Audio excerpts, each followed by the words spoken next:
Welcome to Volleyball State, your look at volleyball in 6 rotations. Here are your hosts, Sheldon and Lincoln Arneel. Hello and welcome to Volleyball State, a look at the sport of volleyball in 6 rotations and a proud part of the Hurrdat Sports family. I'm Sheldon. And I'm Lincoln Arneel. Happy Thanksgiving. Hope you all had a Thanksgiving. This is a bit of a chaotic show today. It's going to go a little long, but we hope it's going to be packed full of volleyball goodness. First of all, the NCAA tournament brackets are out. We're going to take a look at each of the 4 regionals with a special focus on Nebraska's potential road to the Final Four.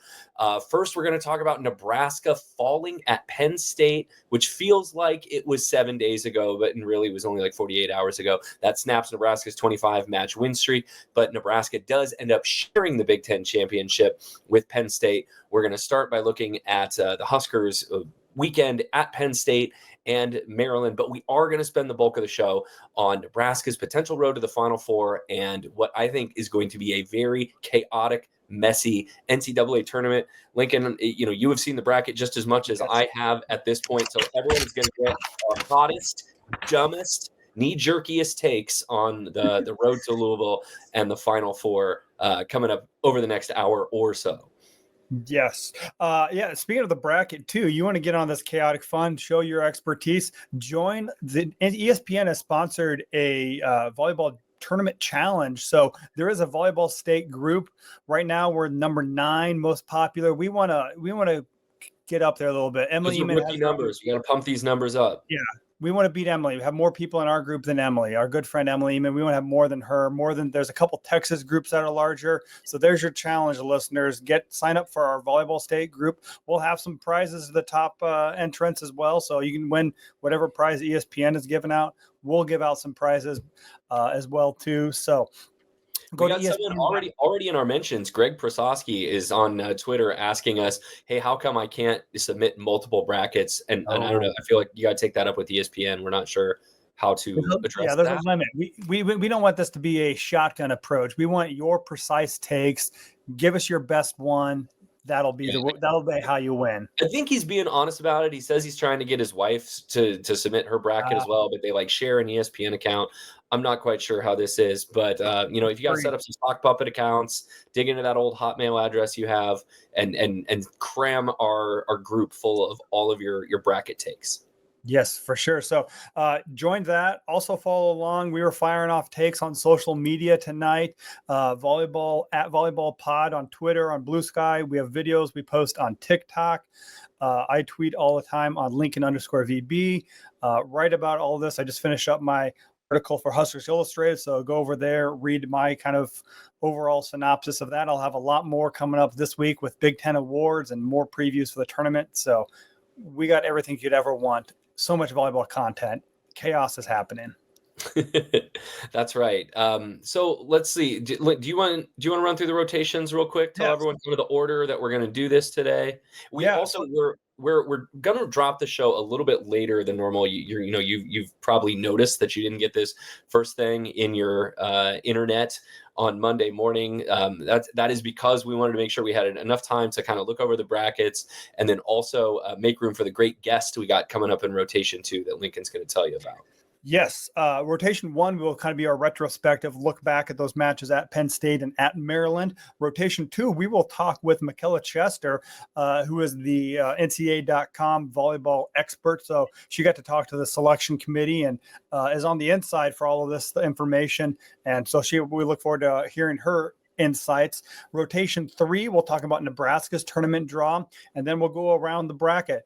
Rotation 4, we will look at Pitt, which is the top left of your bracket. They're regional. Then we'll go to the bottom left in rotation 5 and talk about Louisville's bracket. And then we'll end up the top right looking at Penn State's regional. So we got a full show. One thing we aren't going to talk about the show, but I'll mention right here, Omaha is playing in the NIVC, so like the equivalent of the NIT. There's 29 teams that did not make the NCAA tournament field. Omaha is playing it. They open up. They get to travel to DePaul, and they play Lindenwood in the first round. So we'll get that mentioned up at the top 2. So good luck to the Mavericks. They play on Thursday. We also are not spending any time at least it's not in our show notes, on the NCAA Division II bracket, which does have a pretty prominent Nebraska volleyball team in that as well. We'll come back and recap that on next week's show as well. But hey, let's dive into rotation one. We got plenty of tourney talk coming up soon. We do want to look back on one of the biggest matches of the regular season. Nebraska goes out to State College, Pennsylvania, and falls on the road to Penn State, 3-1, snapping Nebraska's 25-match winning streak.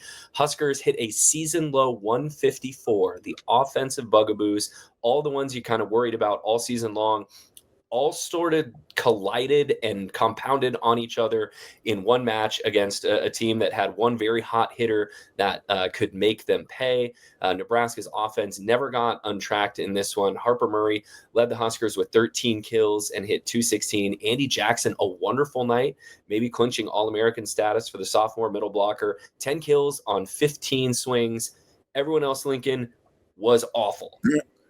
Yeah, it was not good too. I mean, Harper Murray did have, I think, had 13, but Merritt Beeson hit negative. Taylor Landfair, she had 6 kills, hit 077. Lindsey Krause came in the fourth set, tried to get things going. She hit negative. She had 17 swings in the fourth game alone, which that's a lot of action for someone who's only playing 3 rotations as well. So she was getting set, but she had 3 kills. Beeson had 4 kills. Rebecca Alec never really gotten into the flow of things that much. So it was a night where Nebraska's offense just left a lot wanting.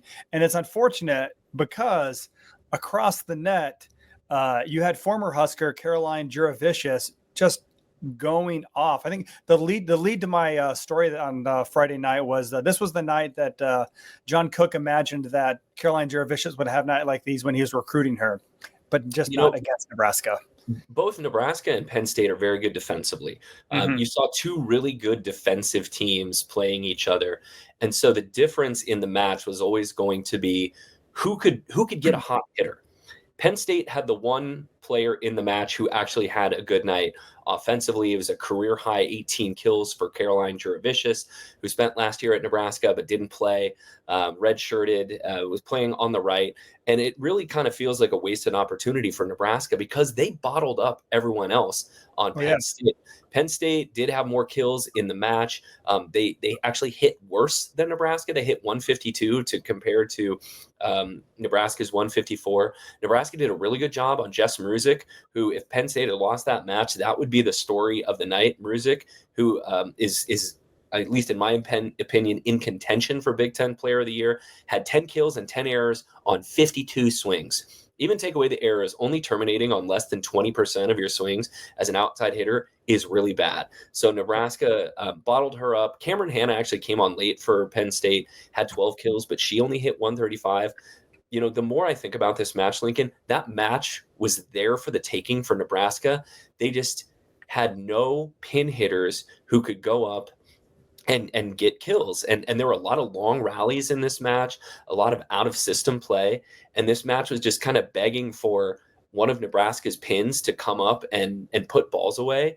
And we have seen kind of each of these players struggle individually throughout the year. This was a match where all of them kind of struggled at once. And that, to me, kind of makes you side-eye the setting position a little bit. I don't think this was Bergen Riley's strongest match. No. She honestly hasn't been really impressing me for a while. And, this is the biggest question mark. I remember thinking back to our shows we did last year, and the question mark I had going into last year's tournament was the blocking. Could Nebraska actually play defense well enough and become a good blocking team? This year, it's the pins. Like, you need your pins to perform in big matches, Sweet 16, Elite 8 matches, or else your season's over. And if they play again like they did against Penn State, who, granted, is a very good team, like, that's the end of the season. For sure. I mean, you mentioned the match was there for the taking. You look at the scores of each one. I don't know if we're going to go that deep, but I mean, first set was 19-19. Penn State controlled from there. Second set, Penn State was up 21-20. They controlled the end of the set. And then fourth set was also 21-21. So like each of those sets, it wasn't like Penn State was running away and Nebraska had to play from behind a lot too. The matches were there. And like you said, when Nebraska needed a kill, it just their outside hitters would swing or make an error or swing right into the Penn State defense. And just it was just a lack of termination and a lack of authoritative hits, and there's way too much tipping, and it just maybe predictable. It goes in with those issues you talked about Bergen having. It's just predictable where they were going to go when they needed a kill. This is my problem. I've got a couple problems with Nebraska's offense, and this is stuff that we've kind of griped about for a few years, because like the identity of Nebraska's program is serve, block, and defense. They are the Iowa football of volleyball. They do not like running sexy, risky things on offense. Their patterns aren't very creative, and the tempo even seems slower this year than it did last year with Bergen Riley. And I don't know if this is a choice the coaches are asking her to make, or if this is kind of the way that she sets the ball. Nebraska doesn't have the kind of physically overpowering, dominant pin hitters like a Kennedy Martin or a Olivia Babcock from Pitt, or even like a Sarah Franklin that would allow you to just run a high moonball offense. Like Mary Mason, as good as she is not that player. Harper Murray is not that player. Taylor Landfair, who probably looks the most like that player, does not play as big as she is. And so this is a team that needs to go faster. They need one-on-one matchups with their blockers. They need a faster tempo offense to take advantage of the quickness that their players have. But instead, they're just kind of running the offense through molasses. When Beeson, Landfair, and Krause combined for 13 kills and 15 errors on 65 swings, again, ignore the errors. That's a 20% kill percentage. You need to be up closer to 35 or 40% of your swings, like going down for kills. And so the other way that you can get kills, if you're not running a fast tempo and there's a well-formed block against you, is you need to tool.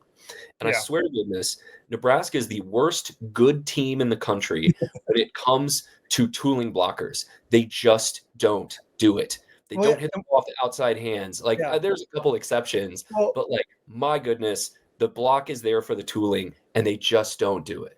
When they do try to tool, it's more of a push shot rather than a swinging shot too. And when the defenders can see you're going to push, they can easily get their hands out of the way, and a lot of those push shots then go out of bounds. A couple of times they land in, but I mean, it's just that was the one difference, that Penn State, they were taking the big swings, they were not afraid of the moment, and really, I don't know if it comes down to setting, but it's a mindset of, I'm going to hit this shot hard and hit it off the block. And Penn State did get blocked a lot more than Nebraska did too, but with coming those hard shots comes a lot more kills as well too. Yeah. Because I mean, again, to go back to the point we talked about earlier, the one person who was swinging, who was that difference maker, was Caroline Juri Vicious. And there were a couple swings. I meant to like write down which exactly this one was, and I didn't do it, so I'm kicking myself. But I know it was somewhere in the middle of either game 2 or game 3. She, was set a little bit too far outside. She might have even been out of system, and she just crushed the ball at the angle that once the ball hit the top of the blocker's hands, you knew it was going to fly 8 feet out of bounds. It was a picture perfect tool, and Juri Vicious was so impressive to me because of the variety of her shots. Like, she is a really good shot maker. And so they would push her pretty far to the outside, and she could still hit around the block, but to the deep seam. I don't think Nebraska's back row really was set up, that great to dig her. She could cut it inside the block. She could hit off speed and sharp cross. Like, she kept Nebraska totally off balance with the kind of shots that she was hitting. There was one that she hit, I think, to zone, what's the front middle zone? 1, 2, 3, zone 3. And like Bergen Riley had no idea how, like, she could barely get her hands up in time to deflect it. Like, this was the match of her life. This was a career high by far in kills for her, and she won them that match. Kind of the other thing that stuck out to me about this match is it was clear to me that Penn State was more fired up to play this match than Nebraska. Nebraska played this entire match, it seemed like, at an emotional deficit, and you don't always see that from Nebraska. But Penn State came out, they were intense, they were playing in front of their big crowd, they served the crap out of the ball to start this match. Nebraska couldn't handle passes that well, and it just felt like Nebraska was kind of chasing the emotion in this match, while Penn State, had the high ground there. Yeah, I think, you think of all the atmosphere. You had a big crowd. I don't know what the student section was like. It was Thanksgiving weekend, but they know if they win this, they have to win this if they want to win a part of the Big Ten title. They've been playing. I mean, they have an emotional story with their coach Katie Schumacher-Colley, who's been fighting breast cancer all year. So they are emotionally invested and ready to go. And plus, you got the revenge factor for Juri Vicious and also Maggie Mendelson. We haven't mentioned yet, but former Husker. She started off very high, kind of tailed off as the match went along. But I mean, they were looking, I don't know if revenge is the right word, but they were fired up to play of their old teammates. Nebraska looked like at times they didn't want to play well or hit hard, like, they might offend one of their former teammates. And there wasn't the same urgency. Probably that's the best way to say it. There wasn't the same urgency that they realized that they had to win this if they wanted to, because Nebraska had that safety net of Maryland match if they wanted to win the Big Ten title. I think sometimes it shows up in Nebraska's serving. Nebraska doesn't commit a lot of service errors. Their opponents commit a lot more, but Nebraska doesn't always serve that tough. And that can, let a team get in a groove if they're not serving that tough. And they can run some points there. I think Avid brought up a good point on Twitter the other day of, the way you beat Nebraska is you get them stuck in rotation 1 and serve receive, and you run points there. Because for whatever reason, when Landfair is on the right and Beeson's on the left and rotation 1, they cannot figure out how to get kills. And, I think Bergen Riley, one of my complaints with her is in that match, she could have been a little bit more aggressive on tight passes, on sending the ball over. Setter can be her own best friend in some of those situations with just like a sharp dump. We saw, Izzy Stark do that for Penn State a few times in the match. Like Riley needs to have 5 or 6 attempts a match probably, and not like pineapple attempts, and not let's, lollipop a tip over to the campfire and into the waiting arms of a DS. Like throw the ball down. And get us out of a bad rotation. That's what, if I was, John Cook, I would be telling her a few times. Yeah. And I mean, we've bagged on Nebraska a lot, and they aren't the worst team in the world. They did play. I thought they made a really good adjustment after the first set. Let's have some perspective. Yeah, they made a great adjustment after the first set. Their block got heavily involved. They forced, Penn State hit negative in that second set, but then they just didn't carry forward that momentum. And you thought that, okay, Nebraska's figured out how to defend the Penn State attack. Penn State adjusted to Nebraska's adjustments. Nebraska really couldn't match it. But again, it came down to those end of set points, and Penn State delivered them with Juri Vicious, with Hannah, with Mruzik, and Nebraska's outside hitters did not rise to the occasion. They have this year too. You look at some of the big matches Nebraska's been in, their hitters have done that, but they just did not do it on Friday night at Penn State. Yeah. Last thing I'll say, just kind of about the offense, we talked about they need to go faster. I am, again, not a setting expert. I've tried to ask around and to people who are smarter than me about this, and everyone kind of sees there's some sort of difference with Bergen Riley in the way that she's playing this year. I don't know if it's, being asked to go a little bit slower. I think there are times where she needs to force the ball to Andy Jackson a little bit more in those 5-1 rotations. She really does seem to have a high level of trust in Rebecca Alec in transition, when Alec is someone who I think needs a really perfect set to be able to have a high chance to terminate. And we saw that happen late in a couple sets, but against both Maryland and Penn State, where there were some errors out of that position. But, Nebraska needs to figure this out. And they figured it out to an extent against Maryland. And we can talk about that here in a minute. But, there are no more Marylands on the schedule. There are only decent teams once you get into the second round and later in the NCAA tournament. And Nebraska, I don't know, for whatever reason, it just seems really hard for the Huskers to have a match where all of their pin hitters play well at once. I can't remember the last match against a non-Iowa level team where Beeson, Murray, and Landfair all had a good match together.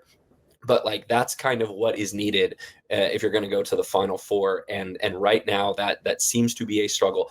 I don't know if it's because all 3 of those players need different kinds of sets, but it seems like a lot of stuff is drifting off the net, which is making Landfair hit the ball from behind her head, or Beeson's waiting into a double block when she needs to go faster. Murray's probably the best out of system hitter that they have, but she's tipping a lot too, and that's just a sign of sort of a lack of confidence in the attack, I think. And the one thing Penn State didn't do was tip themselves to death. They got blocked a lot, but they weren't getting cheated. They swung away. hell or high water. They were aiming for hands. And that was John Cook said, in the post game, that what he thought was the turning point not turning point, but the deciding factor in the match is Nebraska couldn't get kills from their pin hitters and Penn State could, which sounds like the most obvious thing in the world if you watch a volleyball match. Yeah. Well, the funny part is we kind of transitioned to the Maryland match too. Audrey Flaw, who was calling that game for the Maryland match too, she had her Big Ten award winners. She picked Bergen Riley as the Big Ten player of the year, not just the setter of the year, but player of the year too. So I think that's very kind of Audrey Flaw. That's very charitable of her. Yeah. Let's move into the Maryland match. This was a match, that almost felt like in some ways a continuation of the Penn State match. I know it's a tough thing to ask Nebraska to 24 hours later, turn around after an emotional Penn State match and play in front of the biggest crowd in Maryland history by a not unsubstantial margin. Maryland played this match instead of, the small Xfinity Pavilion, which only seats like 3,000 or 4,000 people. I would say 2,000, if that, 2 or 3,000, between 2,000 or 3,000. Yeah. I was actually in there this summer and they were hosting a camp and, it looks like it's a large high school gym, basically. Yeah. And then, down the hall is the Xfinity Center or Xfinity Arena where the Maryland basketball team plays. And they put 14,000 people in there. Did I see that right? It was 1371. Yeah, it was what I believe. Yep, there it is. Actually, you have it right here in the show notes. Nebraska pulls this one out 3-1, a pretty dominant match once you get past what happened in game one, which is Nebraska led 21-17, I think. Yes. And then 21-17 with 6 hitting errors late in the set. Yeah, they scored. It was 17-17. Nebraska scored 4 in a row. Looked like they were going to cruise, and then hitting errors and serving errors. So Nebraska ends up losing game one at Maryland, 27-25, and just when you thought it was going to be Maylock's time on Saturday to see if Nebraska would even clinch a share of the Big Ten championship, Nebraska just boat races them the rest of the way. After giving up 27 points in game one, Nebraska allows just 37 points the rest of the way. It was I don't have it right in front of me. It was 12-16-9 or 12-9-16. It was 14-8-12. What? Okay. Yeah. But yeah, you get the point. Not a lot. 37 points, 38 points the rest of the way. Not a lot. Offense struggled early. But who emerged from her chrysalis in Maryland was Merritt Beeson, the number 1 overall pick in the Pro Volleyball Federation draft. Yeah, absolutely. Listen to this line from Merritt Beeson: 19 kills, hit .471. I have to think that's her highest percentage of the year. Maybe she had 1 or 2 matches that are higher, and then 10 blocks because Nebraska absolutely turned on the block party at Maryland. 20 blocks on Saturday night, the season high for the Huskers. And if you I had to look all the way back to see when else did they have close to that many blocks? They had 18 in the season opener against Kentucky, and it's been 3 months later until they come close to that number again and finally surpass it. Yeah, they were. It was that in the second or third. I think it was a third set. They had 9 blocks alone in that. That 471 from Merritt Beeson is her second best. She was 9 kills, 0 errors, 14 attacks against Northwestern. But this was, by far. She had 34 attacks in this one, 14 in that one. So a much better performance overall for Merritt Beeson as well too. And it kind of, we talked to her today after the selection show and I asked her about that. And she said after that Penn State match, which she struggled and hit negative, she had a conversation with co-captain Lexi Rodriguez. She talked with Bergen Riley. She talked with John Cook, and really it's just she needs to, in the words of my favorite TV show of Let Bartlett Be Bartlett, she needed to let Beeson be Beeson. And just really kind of go back to what worked for her. And she was confident in her swing. She was taking good rips, wasn't tipping a lot, just tipping kind of as a changeup every now and then too. So really impressive night for her. And really, you could tell from the get-go that she was in the zone and she was hitting well and really kind of carried through that. Her 3 errors all came in a stretch in the end of the second set and kind of all clustered together, but really effective the whole night. Really impressive showing by her. Harper Murray, pretty decent night as well. 12 kills on 31 swings. She had 6 errors as well, so she hit 194. Nebraska's pins do continue to be a little bit high error at times, but Nebraska was able to put this one away against Maryland, and you could tell by the way they celebrated after the match, like clinching a share of a Big Ten title is a really big deal to this group. John Cook talks it up a lot. And, it is probably not fair for anyone to expect any team, and us with Nebraska to go through a Big Ten season unbeaten. Like, this is the hardest league in the country. It's now spread across 4 time zones. Like, you got to travel a lot. You're going to be out emotioned by a good team and outplayed at some point. So for Nebraska to go through and be what they end up 17-1 in 19-1 in the Big Ten is a tremendous achievement, and they celebrated it as such, in the Maryland visitors locker room afterwards. So now it's just like, how do you avoid playing another match like Penn State when it matters the most now, when you're going into December, when this program normally peaks? And it feels like every year we're sort of wringing our hands over some part of the team going into the NCAA tournament, and often it turns out to be perfectly fine. But, this is kind of a season-long thing, is can the offense be good enough to win you a big match? And Nebraska's won, a lot of big matches this year. I think the Penn State thing just raises some concerns in my mind. Yeah, John Cook pointed out at the press conference today, that's the 3rd straight Black Friday match that they've lost at Nebraska. They lost to Wisconsin 3 years ago. Too much turkey. Yeah, too much turkey. Lost to Wisconsin last year. At Wisconsin, their first loss of the season, and then losing at Penn State. So maybe Nebraska needs to stay home for that, or find a way to mix up their schedule so they don't think about that. So they used to never play on Black Friday. This is kind of a new thing with the Big Ten schedule, because they would always play Penn State on the Saturday after Thanksgiving, and now they want a big Black Friday match. But you're right, they're playing on TV more often.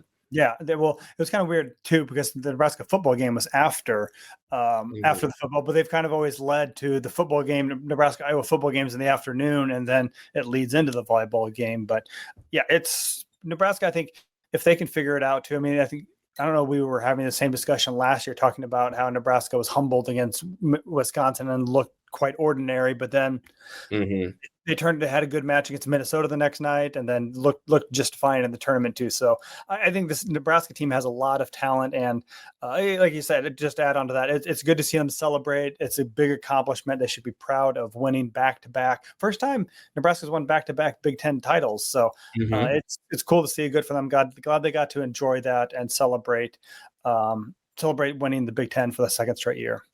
Absolutely. We're going to look at Nebraska's NCAA tournament draw coming up here in a couple rotations. We're also going to break down each of the other 3 regionals, the Louisville regional, the Pitt regional, and the Penn State regional, because the Nittany Lions, with that win on Friday, earned themselves a top seed. But first, we're going to kind of take a tournament overview with our good pal, Michella Chester, the volleyball guru for NCAA.com, who had an in with the selection committee. We're able to have a great conversation with her, breaking down the tournament.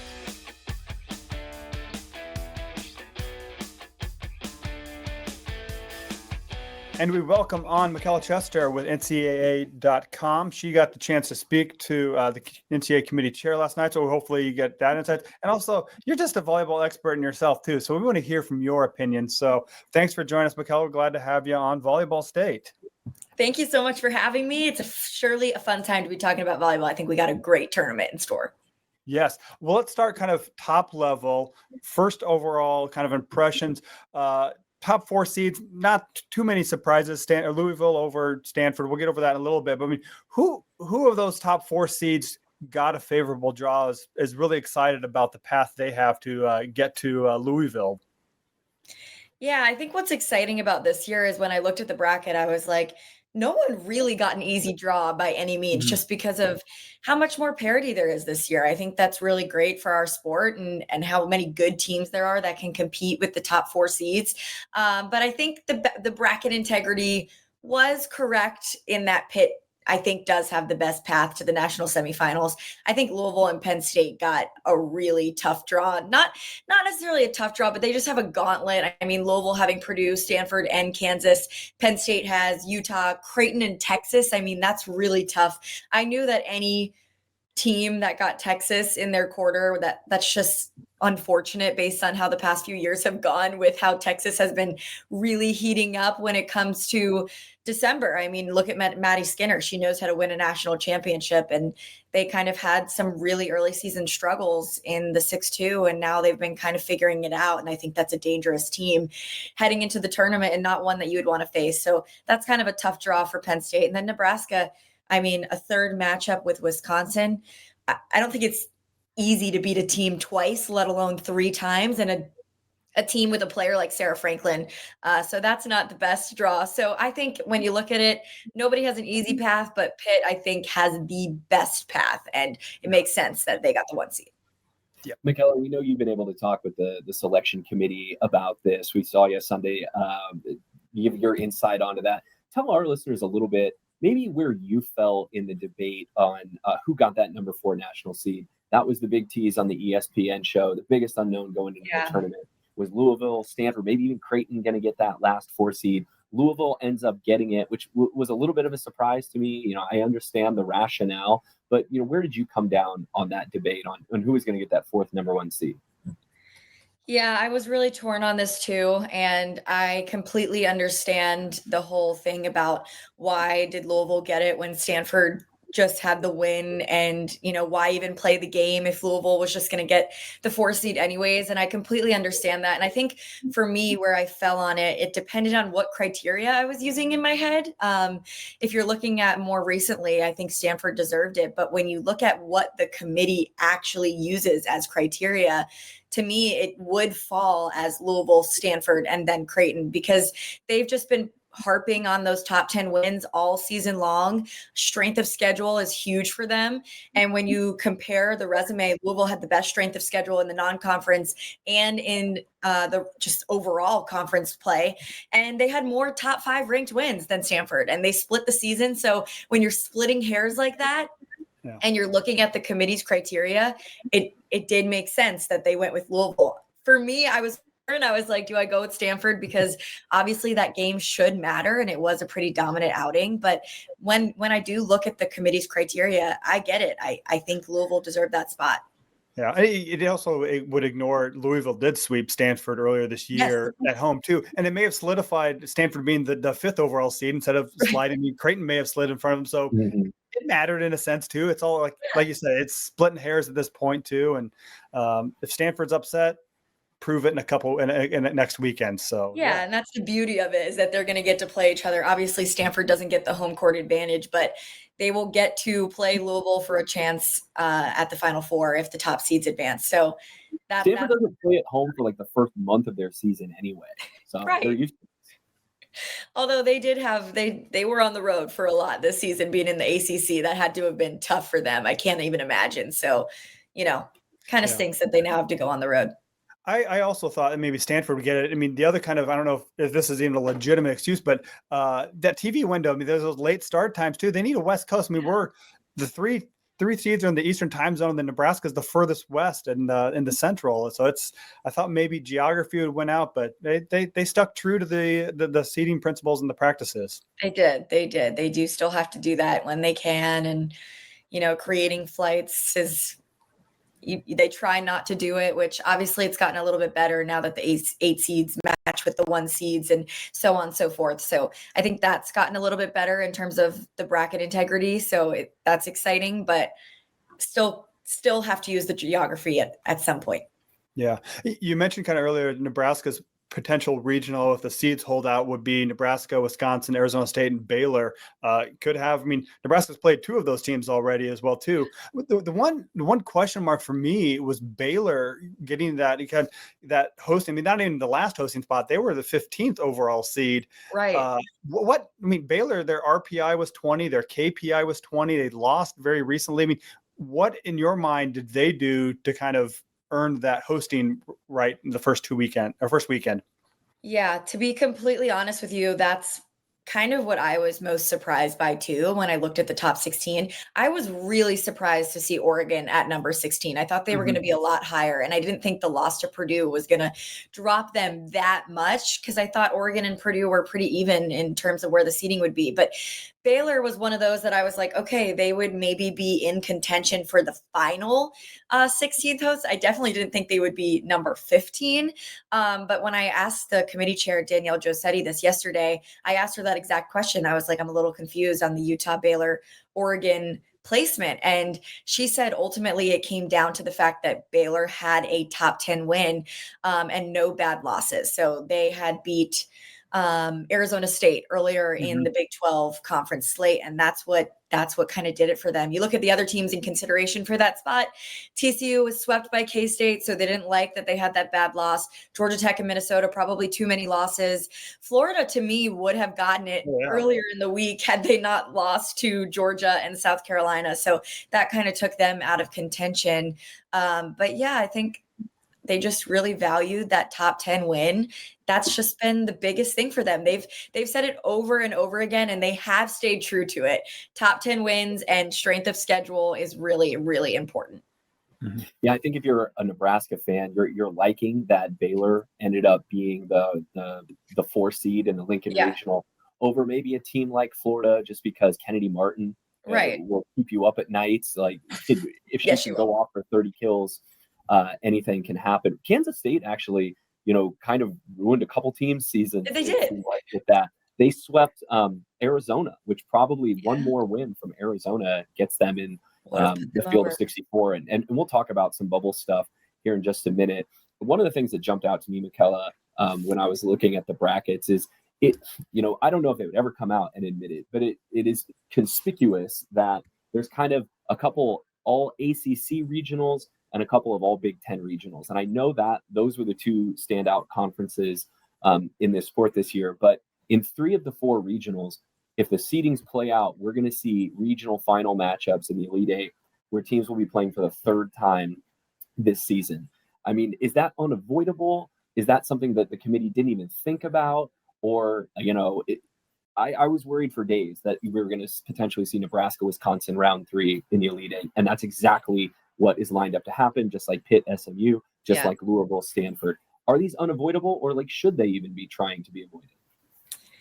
Yeah, it's a good question. I know I can't speak to exactly what the committee did there, if it was something that they wanted to avoid having, to try and get different mixes of conferences in the national semifinals. I didn't ask her that, and I quite frankly don't know, but it did seem like, oh my gosh, we have Pitt versus SMU, Louisville versus Stanford. I mean, it's kind of crazy that it did end up that way. I don't know that it would have changed.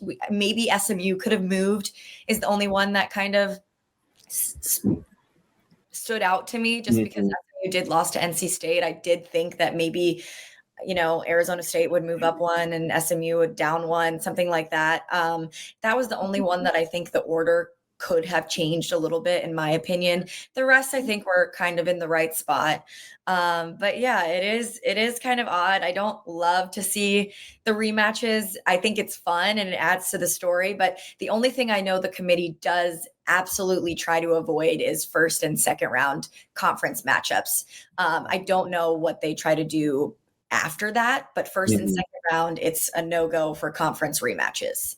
Yeah. So you mentioned kind of the conferences. I mean, this is the first year of the new super-sized conferences too. I mean, you saw 9 Big Ten teams, 9 SEC teams, 9 ACC teams, 6 Big 12, and there was maybe, I think, 5 other teams that got an at-large bid from not outside those 3 conferences too. I mean, is this just the new world we live in, where volleyball power, money is kind of consolidated with this, and these rematches are unavoidable?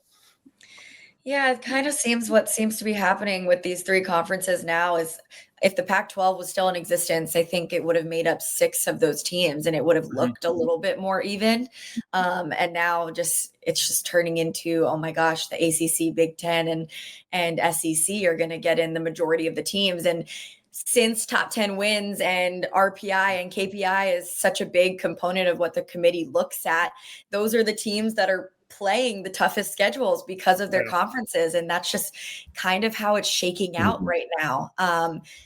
Do I hope or think that that could change in the future? I'm not sure. Sure, I hope it could change. But with how the conferences are lined up right now, it's just how it's going to shake out, that they are playing the toughest teams and they're going to have the most top 10 wins, the best RPI, and the best KPI. Yeah. Well, and I think one of the other things that you're seeing too is that non-conference scheduling. Schools are scheduling really tough. I think 9 of Nebraska's non-conference opponents made the tournament, and 7 of them were seeded or something like that. Like, Nebraska's schedule was way tougher than we had any reason to suspect. I think at the beginning of the year, playing teams like TCU and Arizona State, and they didn't even play in some of those early matches like Wisconsin, Texas, or Stanford, Minnesota.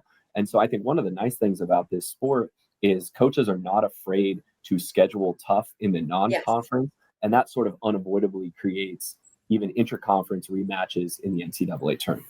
Yeah, and that's exactly a huge example of that is Creighton. I mean, they cannot control that the Big East is not that strong in the conference, but look at who they played in the non-con, and they put themselves into a scenario where they were able to work their way into the top 5 or top 6 all season long. And then once they hit Big East play, they just stayed there and maintained that because they just scheduled really tough. And I talked to the committee chair about that, and she brought up Creighton as a prime example of what they want. They want teams to go out and schedule tough in the non-conference to prove themselves and to put them in a scenario like Creighton is right now. And it's a tough battle because you don't want to schedule too tough and then you fall below 500 and all of a sudden you're not eligible for the tournament, but you want to be in a situation where you show you could play with these top teams.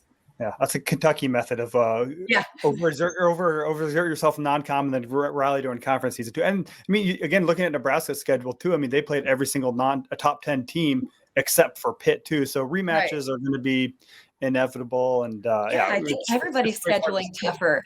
It felt like non-conference this year. It was like, oh my gosh, we have top 5 matchup today, a top 10 matchup tomorrow, a top 3 matchup tonight. It's like, it was crazy, the non-conference, and it was good to see. But I think that we saw a lot more matchups this year than we do in years past, and that's going to lead to rematches. Yeah. Well, let's move on. Yeah. Let's move on to the bubble, kind of our last topic here too. I mean, so they showed the last 4 teams in were NC State, South Dakota State, UTEP, and Washington. That means the first 4 out were Arizona, Pepperdine, Rice, and San Diego. We've touched on this a little bit. I mean, how much of a case, especially Arizona, do they have a right to be upset, or do they feel like they got the short end of the bargain here? Yeah, I think it's really a tough blow for Arizona. I mean, they were just barely left out. It was probably down to splitting hairs because when you look at teams like Washington, NC State, had NC State not upset SMU, I think that spot would have gone to Arizona. I mean, they really just have that one big win. And it's sad too, because SMU didn't even really move in the seedings, but NC State got the big boost. And Arizona, when the committee chair was asked about this, she said they had a higher KPI, not as good strength of schedule, non-con, which we talked about was really big for the committee and a big focus as they want teams to schedule tough in the non-conference. And SMU was clearly a team that was viewed really well by the committee. In their first reveal, they had SMU really high, and they were really high again. So I think it was just unfortunate that Arizona beat Kansas and Kansas fell out of the top 10. So now all of a sudden Arizona doesn't have that top 10 win that they thought they had. But to me, it was Washington. I mean, losing 4 in a row to end the season, last 10 games is supposed to be a secondary criteria for the committee. So that's probably the team that, was the biggest snub for Arizona, having won 7 to end the season. And absolutely right. I'm glad you brought that up. Arizona has wins over BYU and Kansas. They did get beat up kind of by the Arizona State, Utah, BYU portion of their schedule, and that loss to K-State really hurt. But I'm glad Lincoln was thinking of this too. We had 2 bid stealers in conference tournaments that if either of those go the way that their seedings predicted, Arizona would probably be in the field too. Dayton, who's in Nebraska's regional, lost in the finals of their conference tournament, the Atlantic 10. They went 29-2, and then South Dakota State loses in the semifinals of the Summit League. And if both of those teams do what they were supposed to do and win their conference tournament, those other bids from their conference don't get in, and Arizona likely does. Exactly. I mean, we had less bid stealers this year than we have in years past, but if South Dakota State and Dayton had won, especially Dayton, just because of how high their RPI was, I mean, they were getting in no matter what. They got swept in their conference. Yeah, and Loyola Chicago was a team that they had swept twice already in the regular season. So it was just completely unexpected. I had no idea, and I don't think anybody did, that they were going to lose in A-10s. Yeah. I remember that happened last Sunday before doing our volleyball magazine rankings. I'm like, well, there goes, blows that up. So it's a wild stuff. Yeah, and it's sad for Arizona for the run they went on, but it comes down to splitting hairs, and that's what the committee ended up going with. Do I agree with it? Not necessarily, but sometimes that's just the way it goes. Well, good. Well, let's get you out on this. We've been doing a lot of past looking at the bracket like that. Let's look ahead to this weekend. What are some of your favorite first or second weekend matchups that you're looking forward to that, may not be on the radar? Most of our audience focus on the Nebraska matches. What are the other ones should they be firing up ESPN Plus to watch? Yeah, I think we've got a lot of these. We'll start with the first round. I really love that Florida NC State matchup. Let's see if NC State can continue, on the high, upsetting teams. Florida coming off of a couple of losses, so they're going to be fired up. Hawaii and TCU, I think, is a really cool matchup just because those are two teams that rely really heavily on one hitter, Melanie Parra for TCU and Kaylin Alexander for Hawaii. They put up insane numbers, so it's going to be kind of cool seeing those two on opposite sides of the net. Miami and South Dakota State, that should be fun. South Dakota State, I would like to see, what they've got over a Power 4 team, considering they were undefeated for most of the year. LMU, Washington too. Washington, one of those teams that just got in, but LMU, they've shown some flaws this season, so that could be something that is exploited. Second round, some of my favorite matchups, Kentucky, Minnesota. That is such a good matchup. Those are two teams that I think are really, really comparable in terms of talent. And they both have obviously in really strong conferences. So that should be a really fun one. Look for an upset there. Texas USC is a good one. I think that's a great matchup in Austin.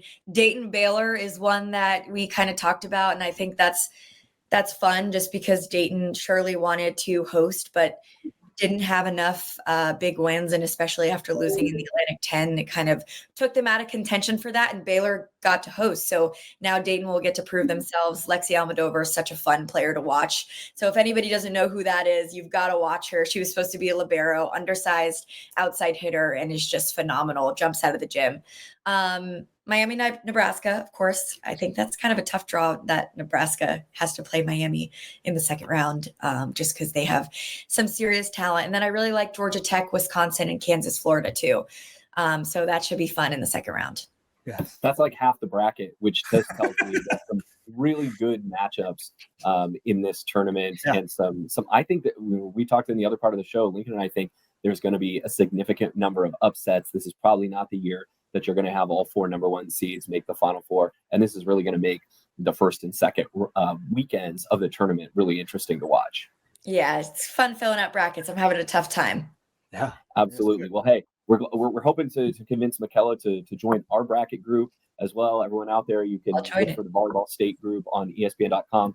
Michella Chester from NCAA.com. Thank you so much for joining us on Volleyball State, and good luck picking your national champion. Thank you. I need it. I still haven't decided, and I've got to put it out soon. So thanks for having me. It's a lot of fun. You bet. Good luck. Thanks.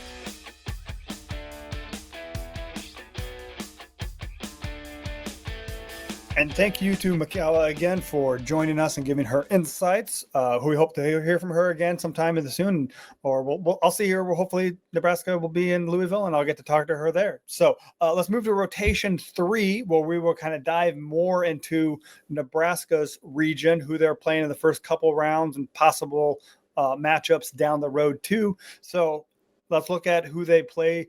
I think Nebraska. Do you prefer? Sorry, this is I've struggled with this vernacular myself. In the first and second rounds, are we calling this the Lincoln sub-regional, or do you prefer the term pods? Oh, I guess I don't know if I've ever used that. I used to call it first and second round too. Let's call Sub-region sounds like it's a Indiana State basketball tournament game. Exactly. Let's call it the first and second round. So Nebraska is going to be hosting Florida A&M in the first round, and on the other side, it's going to be Miami, the Florida Miami, not the Ohio Miami. We'll be playing South Dakota State, and I forget where I saw this on online after the brackets came out, but I thought it was really apt. You know, when you look at Nebraska's first and second round opponents, it seems like they're teams with really high ceilings compared to another team like Penn State, North Carolina, a bunch of intramural teams, which happens every single year. And so, like, let's start off with Nebraska, Florida A&M in the first round on, and that's a Friday night match, correct? Friday night, 7 p.m. 7 if the first match finishes on time. And this is kind of cool. There's some history here. Lincoln, you were at the 2004 match that Nebraska lost to Florida A&M. That to me is like one of the greatest upsets in Nebraska volleyball history. That the Huskers were the victim of an upset. We talk a lot about that Northern Iowa game from was it 2017? But this one I think is even lower. We were talking about in the press room. I was covering that for the Daily Nebraskan. That was Kevin Suits, the first game he ever covered. That was his first job. He just started at 10-11. It was his first assignment. Go cover that. That was a home opener. Nebraska played 3 matches on the road that weekend, but that was the home opener. Sarah Pavin, this highly touted freshman, was going to make her Husker debut, and Nebraska just falls flat. I was looking up, they had 15 service errors. I think Pavin had 24 kills. She played phenomenal, but that was a rally scoring to 30. That was back 30, in 30. And Florida A&M won the first one. Nebraska dominated the second one, and the third and fourth were both 30-28. So I just remember it's like you keep watching. I remember thinking Nebraska's going to wake up and take care of business, and just no. Florida A&M had a lot of international players and a lot of just experienced people that took care. Mm-hmm. That's the only time those two teams have ever met. So 20 years later, is this the revenge match? Well, I mean, you take a look at Miami's roster, who's also in the Lincoln pod. Florida A&M. Florida A&M's in Tallahassee. Usually the Florida schools will have, a good number of players from the Caribbean, whether it's Puerto Rico or the Dominican Republic, sometimes even Cuba. Like, remember the great Ari Cruz, who played for Florida, who was from Cuba. And, these teams are not an exception. Let's look at Florida A&M real quick. I believe this is the first time that Nebraska is going to play Florida A&M since that 2004. Yeah, that's the only meeting they've ever had. Was that 2004? The only time they've ever played. Florida A&M is 27-6 on the year. It's not often Nebraska's playing a team in the first round that won 27 matches. They won a perfect 16-0 in the SWAC. So this team dominated their conference. Offense looks okay. They hit 245, but they're really good defensively. I was surprised to see that. They're number 6 in the country in opponents hitting percentage. Now, keep in mind, this comes against like a SWAC schedule, but they're holding opponents to only 142. And, they do have a loss on the year to South Dakota State. I think they got swept by the Jackrabbits in their season opener. But, this is not some first round schlub, I don't know, not to name names. And Nebraska is not going to win this match like 25-9, 25-11, 25-10. The Florida A&M does have a little bit of feistiness to them, but I mean their record, they played, their strength of schedule was number 320. South Dakota State was their marquee opponent of the entire year too. According to KPI, their best win was a 4-set win over 17-11 Incarnate Word. Mm-hmm. I don't know if we can get softer than a cream puff or a cotton ball, but their schedule was very weak. So not exactly a murderer's row. No. They South Dakota State, good team, made the tournament, but they played out. The SWAC was not good. They didn't play anybody. So. Most of Florida A&M's offense runs through their 5'9" outside hitter, Brooke Lynn Watt. Not Brooklyn, 2 names. Brooke Lynn, who's a Murray State transfer. She has 1,000 attacks on the year, which is over 300 more than their next leading attacker. She averages 3.6 kills a set. They played one other team in the tournament field, South Dakota State, and the Jackrabbits swept them. So Lincoln has their resume right there, and not not great. Not a great resume when it comes to a battle-tested field. Also, if we're playing this match inside a well-ventilated, heating and air-conditioned gym, but like a lot of times you see these either Southern or schools from climates that do not share a lot in common with Lincoln, Nebraska, come up here in December, and this is like, it's like it's like changing 3 time zones. The weather itself is like changing 3 time zones. I remember covering an opening round match, sometime in the last 10, 15 years, where the head coach of that team was originally, I want to say, from the Dominican Republic or potentially Brazil.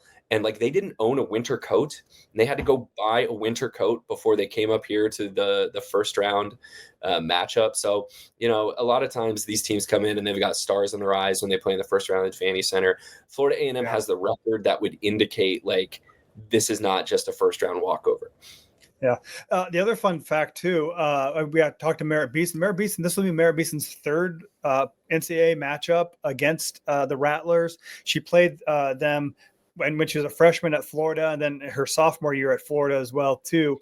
Now she gets to close out her career, her senior year, gets to play Florida A&M. She's 2-0 with 3 that wins over them, sweeps each time. So Merritt Beeson, very familiar with FAMU. Well, hey, let's look at the other 2 teams that are coming to Lincoln, because both of these teams have got some spiciness to them. We're going to start with Miami of Florida. The Hurricanes are 21-10 on the year. They went 12-8 in the ACC, and they have played some of the big girls of college volleyball. The marquee win on the Hurricane schedule this year, they went into Gregory Gym in Austin in September, and they beat Texas in 5 in what was kind of the first sign of trouble, I would say, that Texas was going to have this year. Their outside hitter, Grace Lopez, had 20 kills in that match. She's actually their 2nd leading attacker. She has 3.5 kills a set. The other player to keep an eye on for the Hurricanes is Flomari Heredia Colon, who averages over 4 kills a set. She has put up some eye-popping numbers this year, even in losses for the Hurricanes. She had 30 kills in their loss to SMU. She had 29 in a win over Georgia Tech. My immediate impressions, Lincoln, of the Hurricanes is they're really, really tough to play at home in Coral Gables. And when you take them out of Florida, their competitive level drops a little bit. Yeah. I mean, Texas was kind of the marquee, put Miami on the map.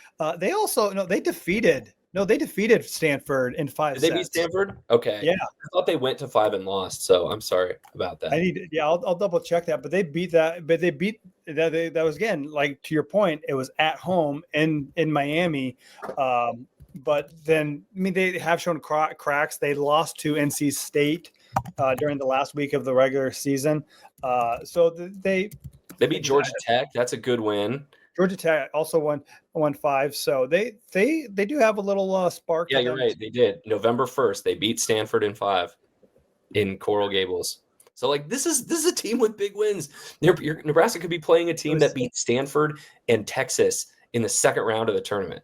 Yeah. They're 31-29 in the 4th set, then 16-14 in the 5th set. Miami topped Stanford as well. So, yeah, they got some impressive, like you said, this pod has a lot of potential and a very high ceiling. So you catch Grace Lopez had 27 kills in that win over Stanford, and Heredia Colon had 17. So, like, this is a no-joke team that's coming in here.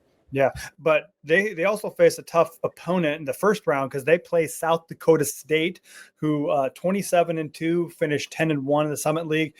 They did not win the Summit League postseason tournament. They lost to South Dakota in 5 in the championship match, and they also were the last undefeated team in the country. Their other loss this year was to St. Thomas, who is in the Tommies are in the Summit League as well too. So they're a very good team too. They don't have a lot of the marquee wins that a Miami has too, but they've beaten almost everyone in front of them this year.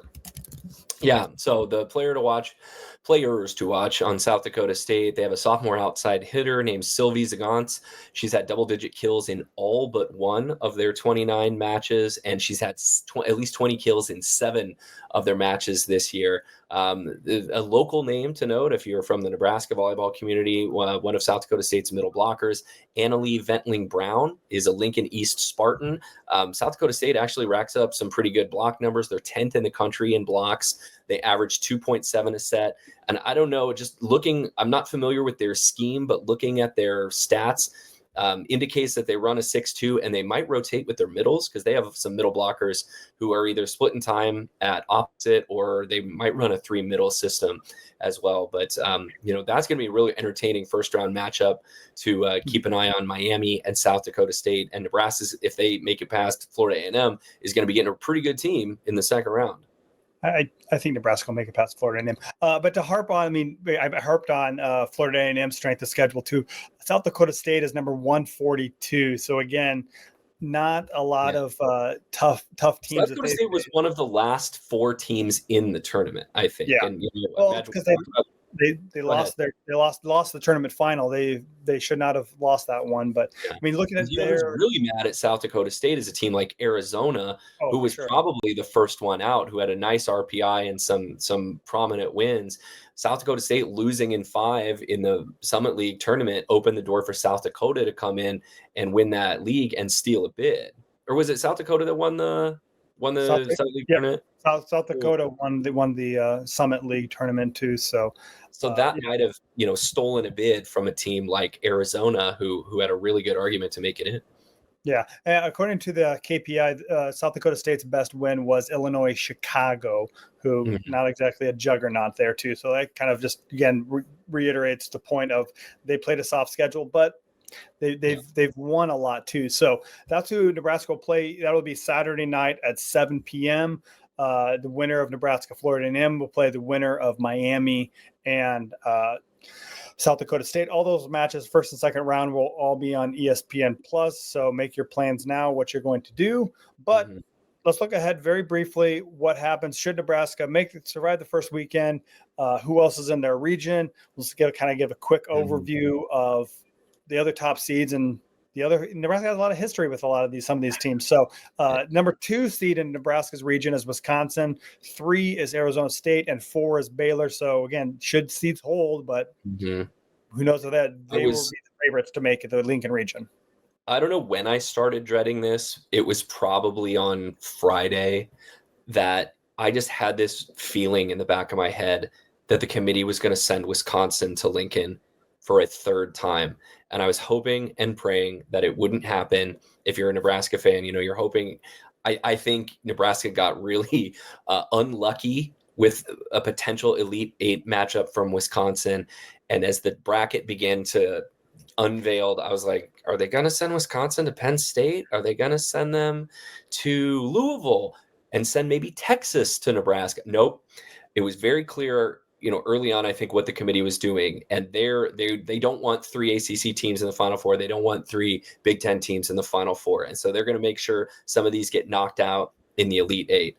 You are potentially looking at Nebraska, Wisconsin for the 3rd time in a couple of months in the Elite 8. And I do not at all like that matchup for Nebraska. I know Nebraska has swept Wisconsin twice already. I've already got people like in my mentions saying, what are you worried about? Nebraska already swept Wisconsin twice. It's really hard to beat a good team 3 times in a year. Wisconsin is going to be healthier than they were in the last match with Nebraska, with Lola Schumacher and Golce Guchtikin probably being back for that. And Wisconsin's going to be really pissed off that they've lost to Nebraska twice. And so they're going to be playing a very motivated, very talented team. I just think it's a really bad draw for Nebraska. Well, who has beaten teams 3 times in a row as Wisconsin's beaten Nebraska 3 times in 2021. The 3rd time was a national championship match. And also in 2019, Wisconsin won twice in the regular season also, and they were rematched in the regional final too. So there is history to be done, right? Yeah, no, but like the NCAA loves doing this. They will let's put Nebraska and Wisconsin. This is the 3rd time in the last 60 years that they've put the national title one, but they could meet in the tournament. So that's making some assumptions, a lot of volleyball to be played before then. It's a really interesting regional kind of writ large, I think, in Nebraska. What excites me, I think, is even around before that is watching Arizona State and play Wisconsin too, because Nebraska got to see Arizona State play. They run a very fast offense with. It's a great contrast in styles. Argentina Ung is their setter, really great. Jillian Sear. They have some really great attackers. Abercrombie is really good. Mary Schroll, we saw her in Lincoln. She's continued to be great all through Big 12 play. I'm excited to see the speed of Arizona State take on the physicality and the size of Wisconsin. I think that'll be a very fascinating matchup should it come to fruition. That's a potential Sweet 16 matchup. Nebraska's potential draw in the Sweet 16 would be Baylor. Nebraska's played Baylor a couple times in the NCAA tournament. Baylor has some really good wins on the year. They've beaten Arizona State, one of the few Big 12 teams to do that. Baylor also lost to some of the other top teams in the Big 12. They've lost to TCU, who Nebraska beat. They've lost to BYU. They've lost to Utah. And Elise McGee leads Baylor with 3.8 kills a set. So Baylor's not a slouch either. Yeah, I was doing research on Baylor too, and I thought, did Elise McGee change positions? Because I always in my head thought she was a middle, but then she's an outside hitter. Kara McGee is Elise McGee's older sister who played for Baylor for a number of years. She was a middle blocker, so that's why I got the McGee family mixed up too. But she's pretty good. She's pretty good. Baylor does have a tough test. Speaking about teams who. Beat up on their schedules. They played Dayton is in their first and second round. Dayton is the number 5 overall or 5 regional seed in that region. So I'm excited to see that. Again, another team that in the A10, they just lost twice, but didn't win their conference tournament. So that probably knocked them out of hosting a first and second round. So I'm excited to see that. And if the Flyers make it to Lincoln, I think that'll be a good matchup. Yeah, absolutely. And this is all supposing Nebraska gets past their second round opponent, either South Dakota State or Miami. I was trying to think back at what are some of the hardest second round matches I've seen Nebraska play kind of in recent memory. There was a year against Missouri where it looked like Missouri might knock off Nebraska. Kylie DeBerg went off and had like 20 kills for Missouri. And then I think it was 2014 where Nebraska drew Utah in the second round.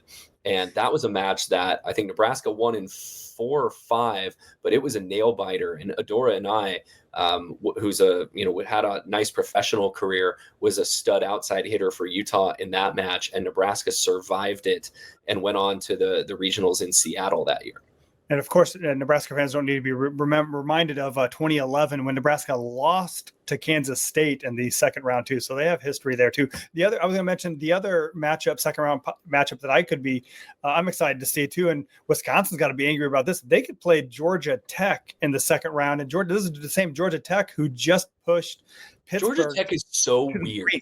Yeah, they pushed Pittsburgh to the brink on Saturday. So they're days after they pushed Stanford to the brink and had 2 match points up in game 3 before letting that slip away. And Stanford came back for a reverse sweep in Atlanta. So like Georgia Tech just had 2 giants like at the gallows and couldn't finish them off.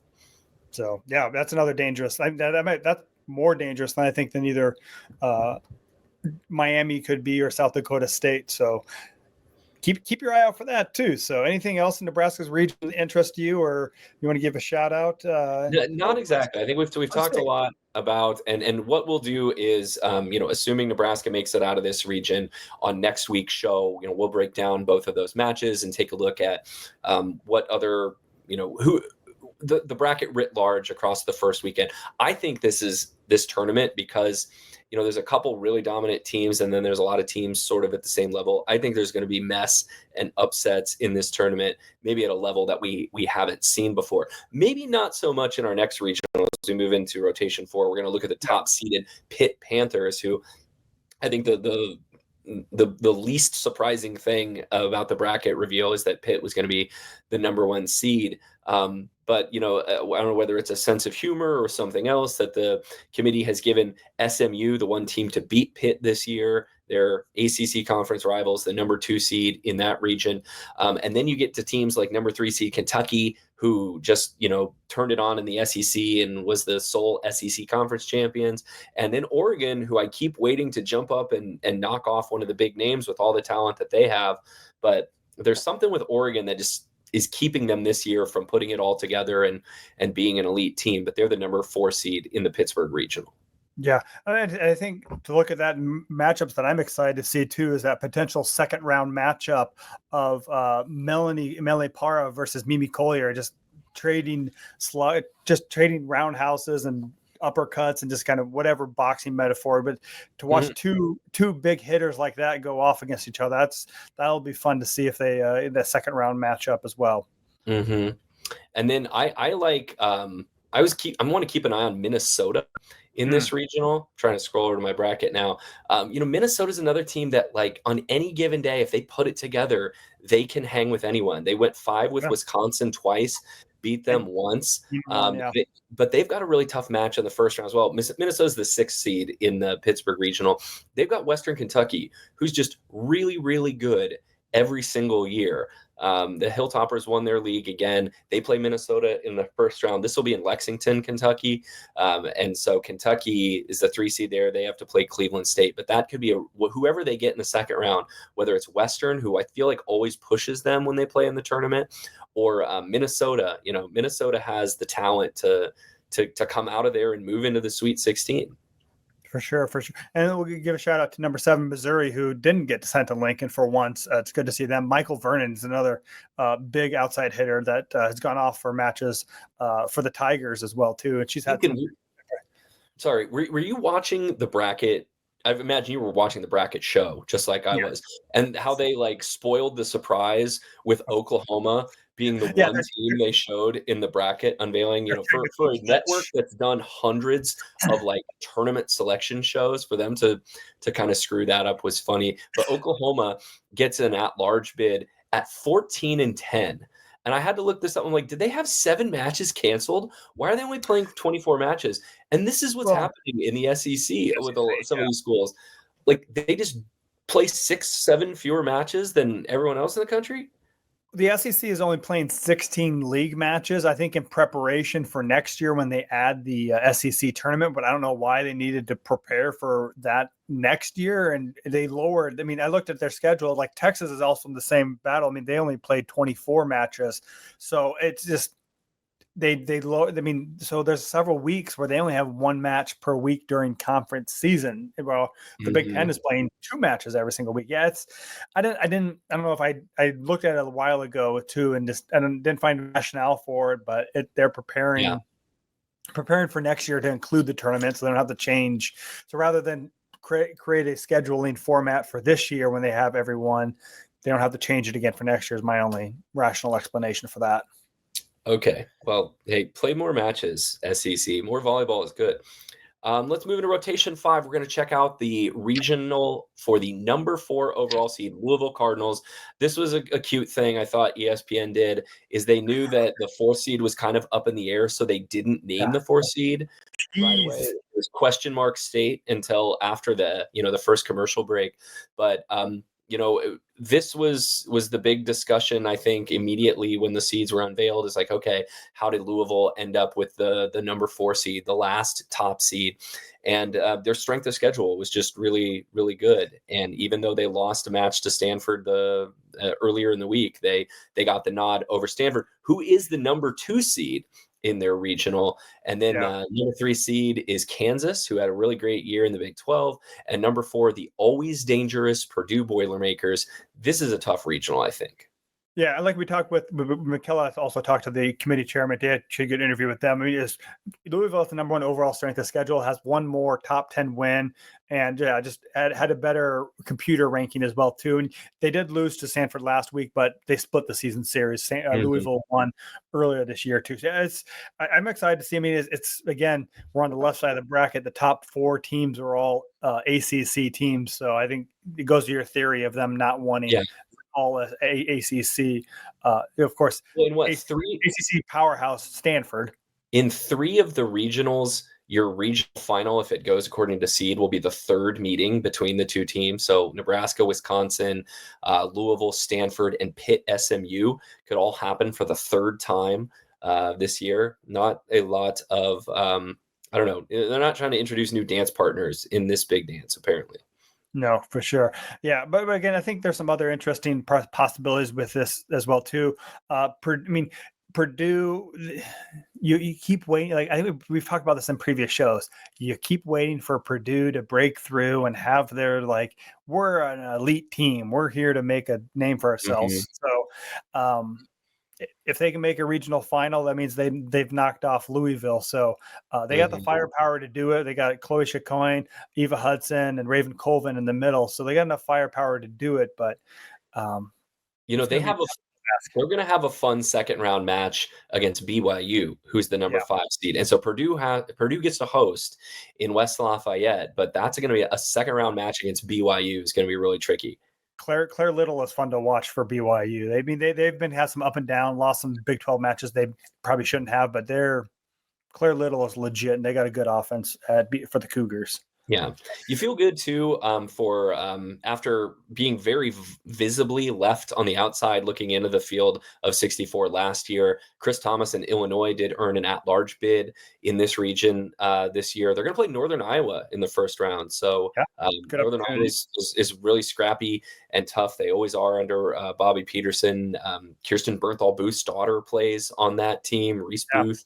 And they're going to see Illinois in the first round. And if Illinois gets past the Panthers, their reward is to play the host Louisville Cardinal in the second round. I just hope they can find someone to cover the classes that Raina Terry is teaching this week. So with her tenured track, I hope they can find. She has a GA doing it. Okay, one of her own GAs is going to be teaching us. Yeah. The other thing I thought was interesting about this, NC State, who had big wins. I think we've already mentioned they beat SMU and that they beat who is it? They beat. Miami the last week. Kind of those two were two big wins to get them in the field too. So that's good to see. They open up with Florida, the other side of things too. I thought Florida was in position to be one of the 16 first and second round hosts. They fall flat on their face during the last week. I don't get Florida. I just don't. Like, they've got one of the best players in the country and they're dropping matches like this. They have 30 serving errors in one of their losses? It was a lot. Oh yeah. Or no, the other team had 30 service errors too, and they. South Carolina. South Carolina. They also South Carolina, and then who else? I've forgotten who they lost to. I will stall here for a second. That's all right. Georgia is who they also lost to during the last week of the season too. So Sophie Fisher and her crew got to end the year on a win. So Florida kind of limps into the tournament, and they have to play Kansas in the second round if they get by NC State, which the way they're playing is not a gimme. Yeah, for sure. So that's exciting to watch too. Yeah, but Kennedy Martin, again, she could put up 30. We've seen this. She's more than likely to put up 30 kills. So you got to contain her and figure out how to do that too. So, but I think there's a lot of possibility. Is it going to come down to Stanford and Louisville in this one? Yeah, we'll see. But I think that but this is the chaos you talk about too. On paper, it makes sense. Yeah, Stanford, Louisville are going to play for a third time. They'll get to have that rubber match, and the winner goes back. And Louisville, again, talk about the importance of winning, becoming that 4 overall seed. They get to sleep in their beds for the entire month of December. They get a first weekend, and second weekend, and the Louisville's also hosting the Final Four. So they're not packing their bags at all for the entire tournament. It will be interesting to see how they handle the pressure of what John Cook has talked about before. When you're the team that's hosting the Final Four and you are in contention to make it, there's a ton of pressure on you to make it as the home team. And we've seen schools fall short of this before. Minnesota famously lost, I think, in the regional before when Minneapolis hosted the Final Four. Nebraska is always under pressure to host when Omaha hosts the Final Four. And we'll see how Louisville deals with that pressure. But there's a lot of experience on that Louisville roster. So I do think it's going to come down to Louisville and Stanford in that regional. Yeah, Anna DeBeer is great. Yeah, Elena Scott. They just got a lot of 2 future teammates for the Indy Ignite. They also got drafted very high in the PVF draft. So Our final regional in rotation 6 is the Penn State regional. Penn State, was always going to, especially after beating Nebraska, was always going to be a top 4 seed. They were the number 3 overall seed. And, at first, my first glance at this bracket, Lincoln, is I was salty about it because, as usual, Penn State's like first and second round is like playing good high school teams. And it's not their fault that they play in a part of the country that just doesn't have a lot of great teams. So like, the Big East, or not the Big East, excuse me, like the America East Conference champion or the Ivy League champion always gets sent to Penn State. And both of those teams are there again. But, as you get later on, Penn State has Texas and Creighton in their regional as well. And after I kind of stopped, being grumpy about it, I was sitting there looking at the bracket and it dawned on me, this is Creighton's bracket for the taking, Lincoln. This is Creighton's chance to make the Final Four because all of these teams are beatable. Yeah, prove all those doubters wrong that they played the soft Big East conference, and this is their chance too. To go to your point, Delaware State does have the lowest RPI of anyone in the fields. They're 205. They stole Howard's spot. I think I was texting you about this. My wife and I were actually watching the MEAC conference final because it was on ESPN. Yeah, Delaware State came back and beat Howard, who was undefeated in the conference, to win the MEAC conference tournament and steal that at-large bid. But then they also get Yale. Well, I don't think they're going to play Yale, but Yale's in that region too, who's already taken a set off of Penn State this year.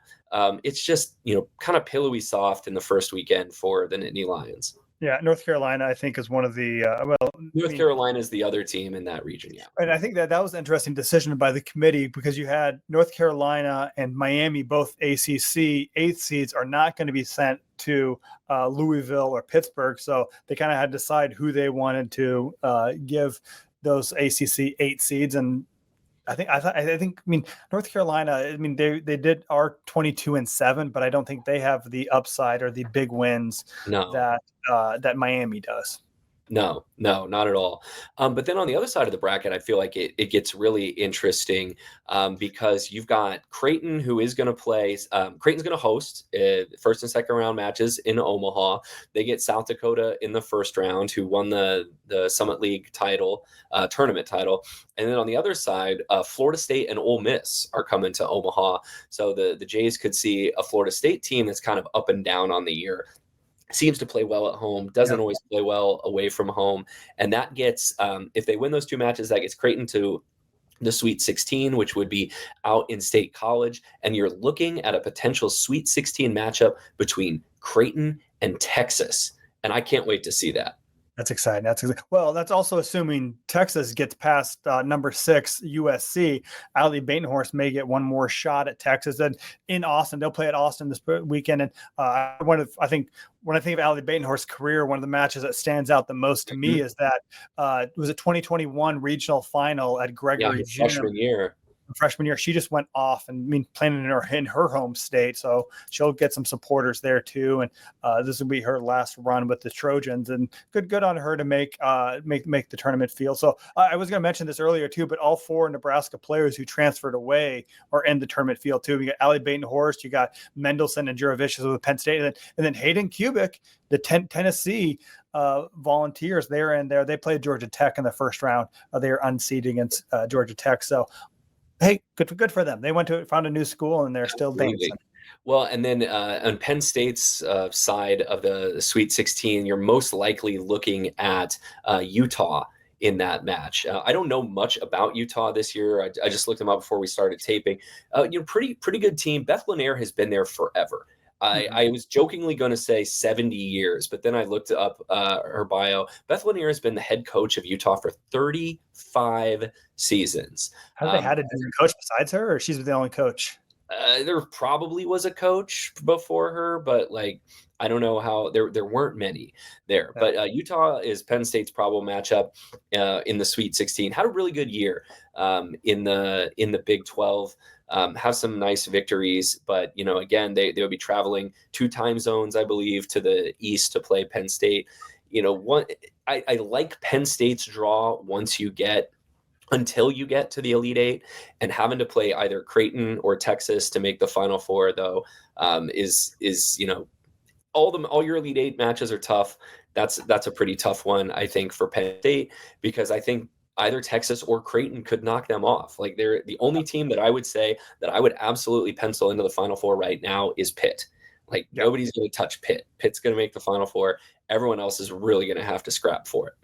Yeah, and I think that, to get wildly speculative and go further down the road too, I don't mind Nebraska being matched up with Penn State, because I imagine Nebraska really wants another shot at Penn State should they survive. Is that what the Final Four matchups are? It'd be Louisville Pitt round 3, and Penn State Nebraska round 2 if the seeds hold. And I think Nebraska really wants another shot at Penn State, not in State College in front of their gym. Right. So.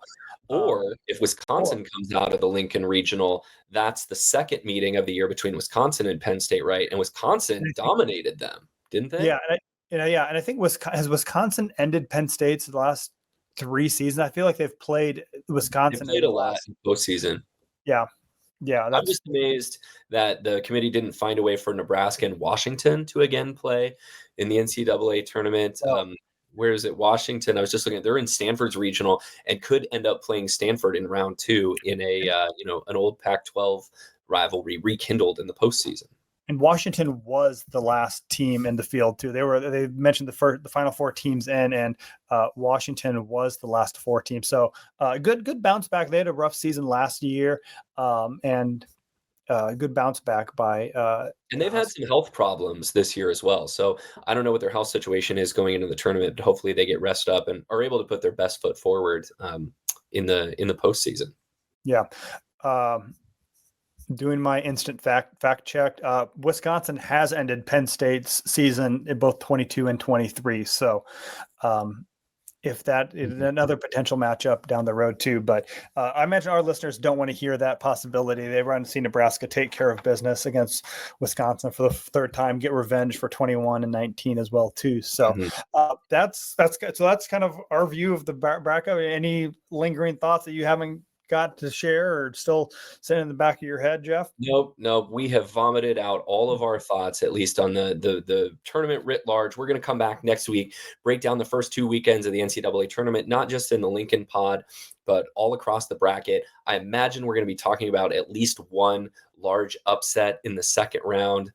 More and more, just with the talent in this sport, you're going to see less and less chalk happen. I still think all the top seeds are going to survive into the second weekend. But we're going to be looking at something that's like, I didn't realize that was going to happen. And, we'll come back and talk about it next week. Also, go check out our merch. I'm wearing my Bald Set Spike shirt right now. You can find that at hurrdatsports.com/shop. Lincoln was wearing his Bald Set Spike hat doing my blue hoodie. So you can get hoodies in that too. Okay. And we got hoodies. We got hats. We got our Justice for Liberos. It's going to be a great tournament for Liberos. Buy one to support the favorite Libero in your life. You can also find us all of the places on God's green internet. You can find us on Twitter at Volleyball Pod. You can find us on Blue Sky at Volleyball State. You can email the show, volleyballstate@gmail.com. Give us questions, criticism, or guest recommendations. You can find me individually at by Jeff Sheldon on Twitter, or just Jeff Sheldon on Blue Sky. I squatted on that one early.